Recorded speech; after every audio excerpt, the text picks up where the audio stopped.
Where I think the complete myth is that DE and I, or having a diverse team, is an absolute superpower.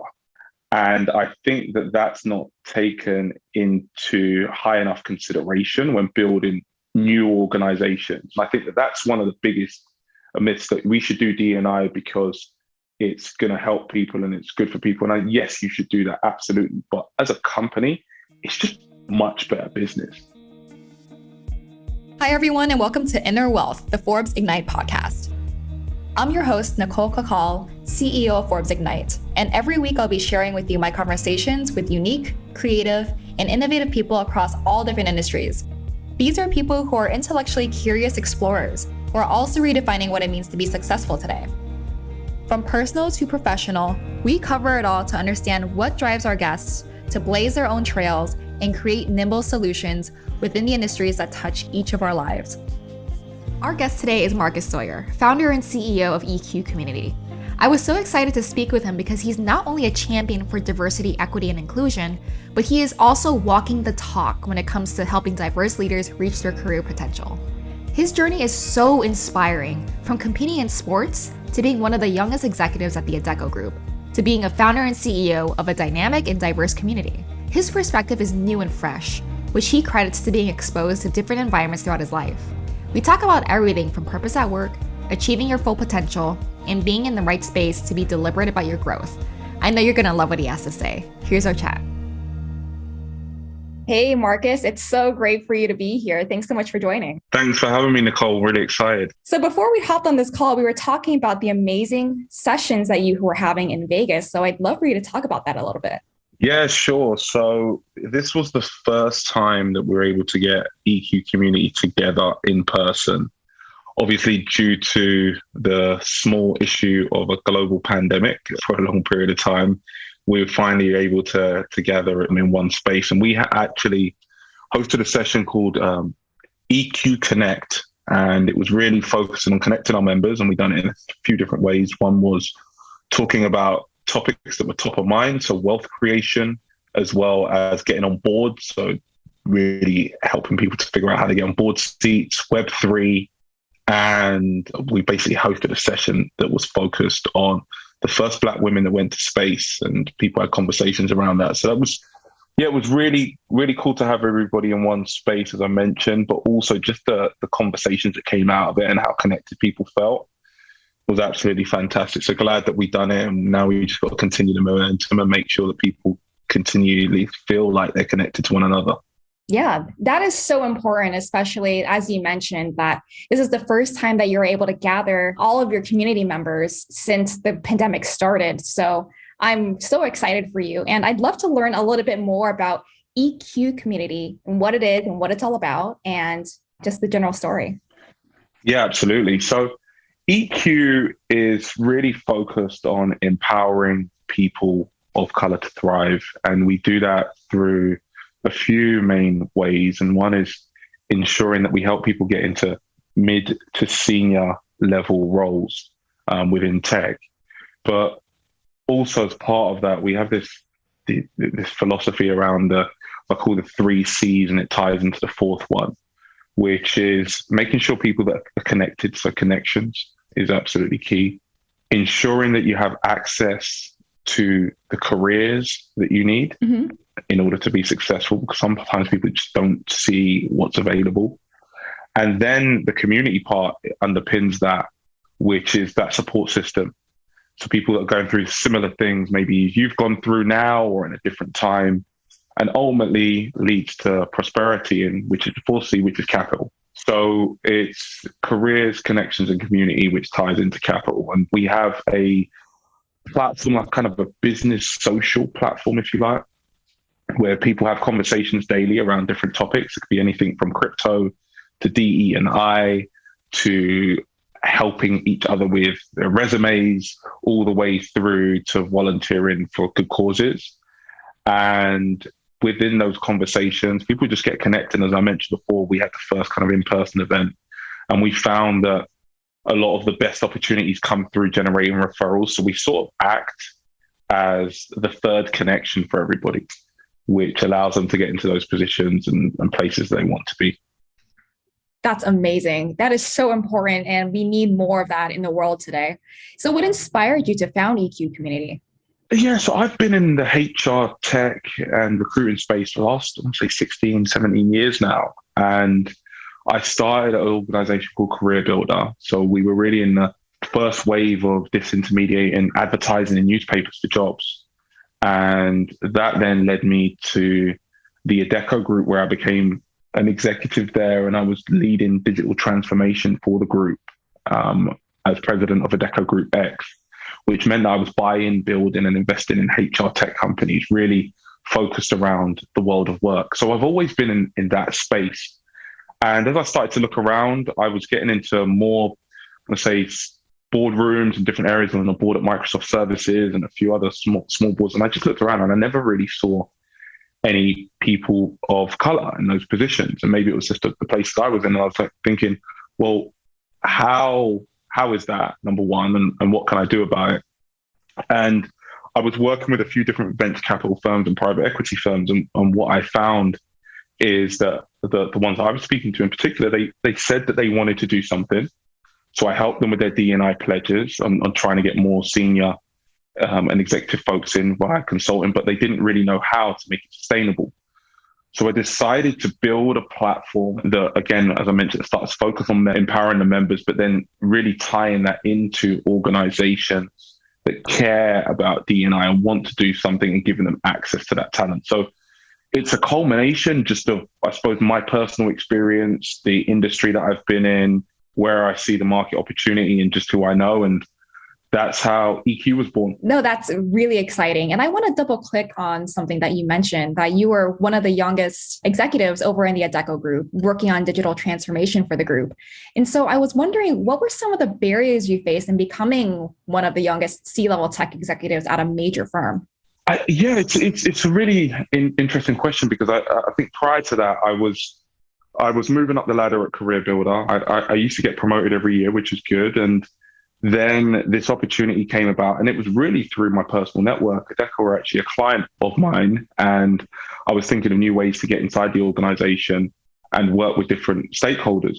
I remember one day having a conversation with the chief innovation officer of the group, and he was like, we're trying to do this digital transformation and we're looking for someone new. And I was like, oh, okay, I'll let you know if I know anyone. And he's like, no, I think you could do it. I was like, wow. And so he kind of had that trust and belief in me. And we actually done an interview together in Italy a few months before. So we had a conversation just about the evolution of the world of work. And we shared some similar sentiments. And then after that, I went through the entire process. It was 6 months worth of interviews. I met 15 different people. They knew everything from my inside leg all the way through to who I connected with. And I was actually going to jump out of the process. And then I thought to myself, you know what, worst case scenario, I'm going to build more connections inside the organization. And it went well, and was able to get a seat at the table. And I was Adecco Group's first digital employee, and it was kind of like I would say marquee and signing. It was I had to present in front of the investors at Capital Market Days, public company. The CEO had sent notes out and all this type of stuff, and it was just a really interesting experience, and really great opportunity to be part of. And I actually spoke to the search firm that had helped kind of take me through the process, because even though it was Adecco that does recruiting, they also use firms as well to vet talent. And they were like, well, at the time you went through this process, and it wasn't about D&I, and it wasn't about where you've come from or having somebody as a token. It's just that they thought you were the best. And that was really nice and refreshing to hear. But when I got there and started working through the process, I was wondering why there weren't more people like me, because I think mine was probably a bit of luck, being in the right place at the right time, having an opportunity and being able to take it. So I wanted to make those opportunities a lot more deliberate for others that I know can do that as well. I think you and I share a lot of the same beliefs that sometimes it does take being at the right place at the right time. But a lot of times for our peers and the people that we want to see in these roles, they don't necessarily have all those opportunities. And so I'm really glad that you've created something like EQ Community, where more people can actually expand on these opportunities, meet each other, support each other. And so I want to take a step back and try to uncover what got you into the whole HR space to begin with. Yeah, so many moons ago, I was playing football and I had a football scholarship in England. And I went through that process, decided to drop out of university and get a job in a gym because I thought that it would get me quicker to the pros if I was training every day. And what I then found is the gym didn't have any jobs that were focused on physical activities. It was sales. So I took that job anyway, went into sales, and I was selling gym memberships. And then from that point, I was like, hang on a minute. I'm standing outside in the cold, and in London, it rains a lot. And I'm asking people on the street to join the gym. And this is not the time when everyone was in this kind of fitness phase. Like, no one was really thinking about that. And our gym was in the basement in like a small alleyway in London. So you had to go outside, find people in the street and bring them in. And I tell my son these stories every day, and he's always laughing. He wants to always hear a story about, like, I can't believe that you had to do that. You had to go out on the street and get people in. And I was doing that for a period of time. And I said, hang on a minute, I'm actually earning £13,000 a year to go out on the street and get people in. There must be a better way. And so I decided that in January, which is our biggest month, that I was going to do something that would give me the confidence to try and move into another role. And I wanted to break the all-time sales record of gym memberships in the entire London region, which I did. And after that, I then started applying for jobs online. And the one that came up was Career Build, and I think they were setting up at the time. And it was very much like an intense cold calling company at the time because they were new and they were fresh. And I just wanted it. And I had an opportunity in an interview, done pretty well.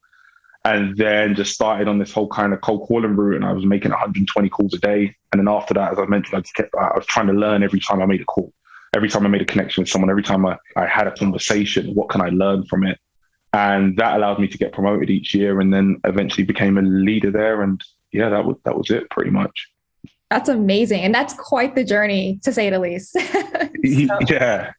When you're in it, you're just kind of looking at the next step. And as I mentioned before, how do you make that a bit more deliberate for people? Because I didn't know that I could jump into HR and you would have a full career. I didn't really think of it in that way. And so just presenting those opportunities earlier to people, I think is useful. But also there just wasn't as much information out there. I don't want to say we're at the dawn of the internet, but we were in 2004, 2004. So it was like you get information online. It absolutely existed, but the way that it exists today, I think is a lot more helpful, and even more so, sometimes even a bit too much and a bit too overwhelming. So we try and distill that and give you what you need to help you with your career.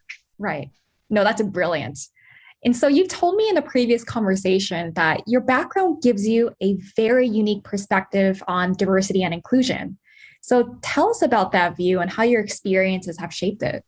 Well, I think when you see things from many different perspectives, so from playing sport to being on the front line of sales, to then going into product, to then going to technical areas, living in the UK, then to living in the US, traveling like to multiple countries, you just have a bit of an appreciation for the way things are done, and they don't always have to be done in the same way. For me, that's helped me just kind of learn from many different angles and different spheres. And I like to say, and a friend of mine, we say, in order to connect the dots, you have to collect the dots. Right. So part of that is just being exposed to different environments, which allows you to bring that into a new environment where people may not necessarily have expertise, or you don't have the expertise, and you learn from other experiences. And my dad said this to me a long time ago. He feels like travel is the best form of education. Mm-hmm. Because when you meet different people in different cultures and you learn different things and how they operate, you can take some of those bits into your life as well. I love that. I absolutely love that. Travel is the best way to learn. I can't remember if I told you before, but I traveled a lot when I was younger as well, just by being in a military family. So I 100% agree with you. And so what are some of the harmful myths about diversity and inclusion that we need to debunk, just around the DE&I space in general? Well, I think within DE&I at the moment, there's a narrative around the fact that DE&I is something that we should do, or we should drive to help people, which I think is true. But I think the challenge is it almost feels the narrative's a little bit kind of like, I want to say charity-esque. Mm-hmm. And I think sports, not necessarily, I want to say in the back office, at the management of the teams, they get it because it's the best team that wins. And if you don't have people that can play a position in a very particular way, maybe you're playing soccer or football and you want to have a defender that can always head the ball and tackle. You don't want a defender that's always going to be running up and trying to score goals in the area. It's just like the way that you bring those teams together, those team dynamics lend to success, right? And you see it with all the great teams are diverse. You're going to lose if you don't. And I always say, like, it's like the 3Ds, right? If you don't have any digital transformation strategy, and if you don't have any diversity strategy, you're going to die. Mm-hmm. And that, I genuinely believe that as a business in the year 2022 and beyond. Mm-hmm. No, absolutely. And DE&I is so often considered something that's an ancillary thing. Like it's a nice to have, or it's something that's thought of after the fact. But the way that you're describing it, it has to be absolutely core to your business and how you run your business. And so that's such an important point that I think everyone should know about. And I'm just really curious, part of DE&I also has a lot to do with purpose. And so in your opinion, how should people approach their work to find their purpose and make an impact in their own way? So one thing that I've done, and I can speak from maybe just personal experience, and it's not going to be the same for everyone, but I think it's quite a useful exercise. And it's quite a practical exercise. If you think about 3 different areas, you think about what you're really passionate about, mm-hmm. where the market is, and where you have significant skills. And if you draw those out in kind of 3 overlapping circles, once those circles overlap in the middle, those are the areas that you should focus on that hit those 3 points for you personally, because everybody's different. So if you can figure out, right, I'm really passionate about a particular industry or helping people in a specific way, the market is trending towards this over a long period of time, next 10, 20 years, and I have these skills or I can develop these skills, you want to really have a kind of a working environment that doesn't feel like work. They say if you do something that doesn't feel like work, you'll never work a day in your life. Right. Right. So I genuinely believe that, and kind of thinking through that. And obviously it's going to be for different phases. You might do something like that for 5 years or 3 years or even for a project. But really think about if you've got the opportunity to think through this, because that's the other thing as well. If you're not in a position, and many of us have not been, and we're not, where we can sit back and think, we're just trying to keep the lights on for the next month. If you've got that time to think and you've got that time to sit back to choose what you want to do, you should really leverage and use it. If you don't, then use it as a stepping stone to get to the next place that might help you, or at least be in the right spaces and the right rooms that will help you to drive your career forward in a direction that makes sense for you. Right. No, absolutely. And that's exactly the premise of EQ Community. So I'd love to know, what would you tell someone who's really interested in getting more involved in EQ Community? Well, it's an invite-only platform. It's a referral platform. And so friends of the podcast are welcome to apply to join. The process, the application is, we ask a few simple questions. We ask more about the role that you're in today. What do you want to get out of a community? What's going to be helpful for you, and where will you contribute? And so within those 3 questions, we make a decision to invite you into the community, and it's free to join. And if that's something that you're passionate about and you want to get involved in, I'm sure the team will look at that favorably, and it'll be pretty easy for you to be part of the community if you show that passion and you fit in the areas that we're looking for, which are mainly around people that are interested or in tech and are mid to senior level. So that's one way to get involved. And you can also download our app in iOS or Android store, which is just EQ Community. Wonderful. And I always ask everyone the same question in each and every one of my podcasts. How do you define success? For me, success is really about feeling like you've achieved your potential.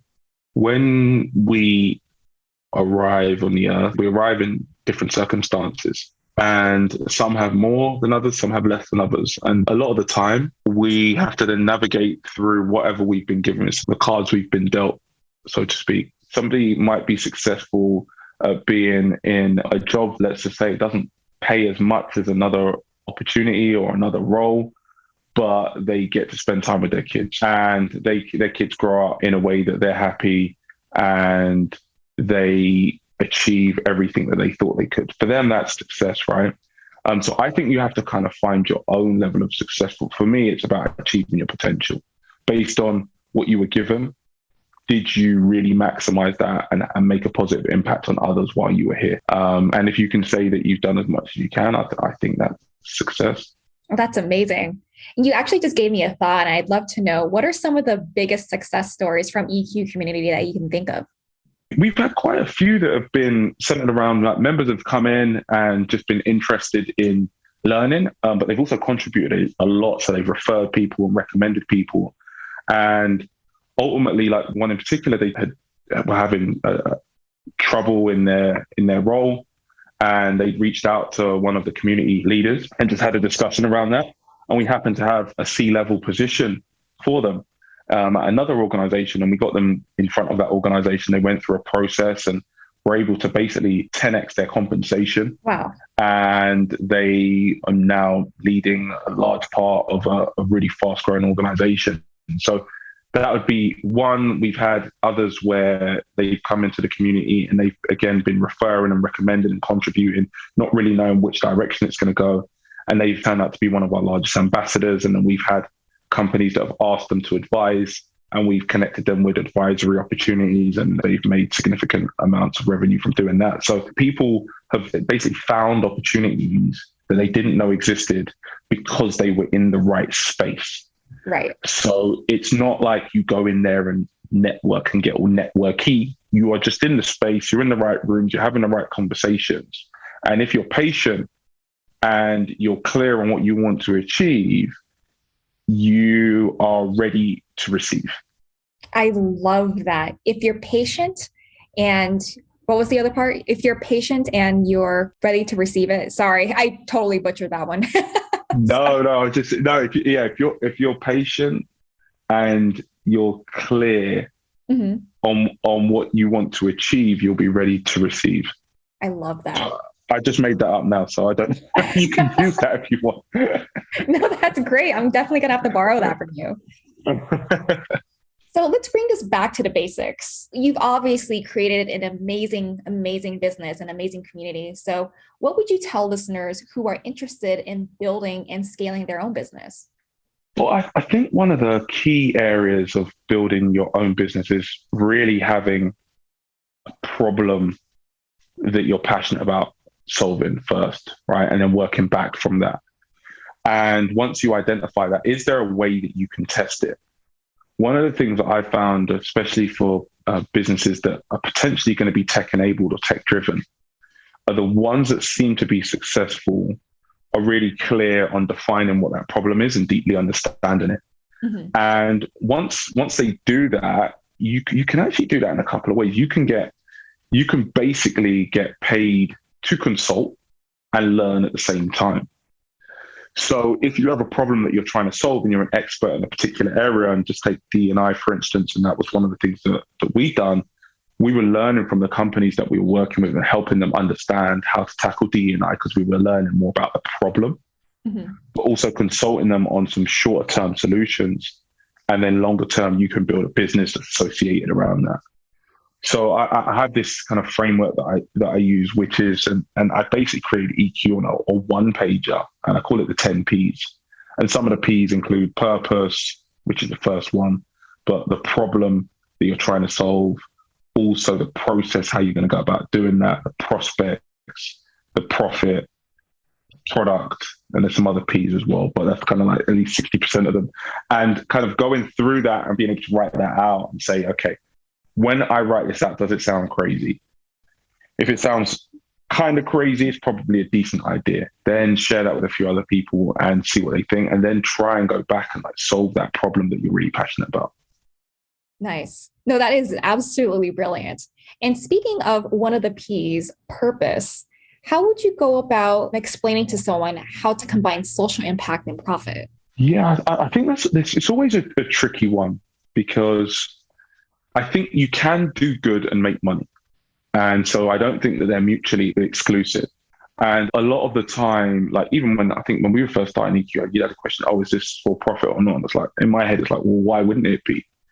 And I think if you've got a problem that you feel super passionate about, is a big problem in the world, people will pay you to solve that. And so the best way to do that is figuring out who's got the most pain. So I always think about selling, like people buy more painkillers than vitamins. And the reason that is if you're under like severe discomfort, you want someone or something to take that away. So how do you find the most pain in the social problem that you're solving? And then how do you rally those people around you that are willing to pay for that, right? And it doesn't have to be, and in this case, even within EQ, right, we don't charge the members. So it doesn't always have to be the beneficiaries that are paying the bills. In the end, only if you've got a two-sided marketplace, find talent, find demand at scale is a big problem for companies, and they're willing to pay that. I think sometimes when we set up businesses, it's easier to see the consumer side. And I think looking at the B2B aspect of how you can develop a B2B model always tends to solve the trick, because these companies and all the companies that set up, they have capital to invest in solving their problems and making their lives a lot more convenient. And individuals, sometimes it's a little bit harder for them to do that. Right. And what I really admire about you is that you've always stayed true to your purpose as you were growing EQ community. So how would you advise someone to follow their own North Star or their own purpose and defining what their purpose is in the first place? One of the things that is overlooked is really carving out time to think. Yeah. And actually just looking introspectively, like, what do you want to do? During the pandemic, I had a lot of extra time because I wasn't commuting. And in that time, went on a lot of runs, thought a lot about where I wanted to be and what I'd want to do. And I think if you haven't done that, you should do it. I would suggest, obviously do what you want, but that would be my suggestion. If you have done it, write it down. For the last 10, 15 years, I write down my goals every single year of what I want to achieve. And then some of them you might not hit within that calendar year, but you'll hit in the future. So write those down and think through those. And then you'll start to see patterns between what you wrote down, what you thought about, what you wanted to do last year and what you're doing this year. And as I always say, kind of, and I'm not super mystic, but the universe has a strange way of helping you rally around a challenge or a solution once you make it real, once you really put it out there. So you should start putting it out there and meeting with people who are in a similar space, and you'll start to see your networks are changing and developing. And talk to people, tell people about your ideas. No one's going to steal it, because if they do steal it, I always feel like they were probably better to do it than you in the first place. And the majority of the time they won't, because otherwise they would have done it already. So I think it's always good to bounce ideas from people that are close by you, and not necessarily those people that are family members and best friends, just purely because of the fact, because they may not care about that problem as much as you. Think about people that are practitioners in that same space or an area that you're passionate about. Mm-hmm. No, that is amazing advice. And I would say that's basically the law of attraction, right? You speak it into existence. And I totally agree with you that the universe has this really funny way of making things happen when you just speak things into existence. So I'm a big believer in that. Yeah. If you stay ready, you don't have to get ready. And like part of it is just being ready to receive certain things, right? If your mindset is of a certain way, and I see it so many times, you'll go out and you'll be in a situation where maybe you've had a bad day, so you just don't speak to that person that you could have spoke to, or you decide to say hello to them, and guess what? They happen to be your next client. And that happens, like to me personally, a lot. And when your mindset's ready to have those conversations and just really just being open to what's next. Right. I know, that's amazing. And so, Marcus, it has been such a pleasure speaking with you. And I've learned a lot in this one conversation, and I always learn so much from you. So we'll definitely have to do this again sometime. And I really appreciate you imparting your wisdom on me and the listeners. And I really hope to do this again soon. Thanks for having me, Nicole. And thanks to the Forbes Ignite team. Really appreciate you having me and part of it and talking a little bit about what we're doing at EQ. That's it for this week's episode of Inner Wealth. I hope you enjoyed our conversation and that you'll join us next week as we continue to explore all the ways success is being redefined in our ever-changing world. Be sure to subscribe, rate, and review our podcast on your favorite podcast app, and follow us on Instagram at Forbes Ignite for more thought-provoking content and opportunities to engage with us. I'm your host, Nicole Cacal. Thanks for joining us.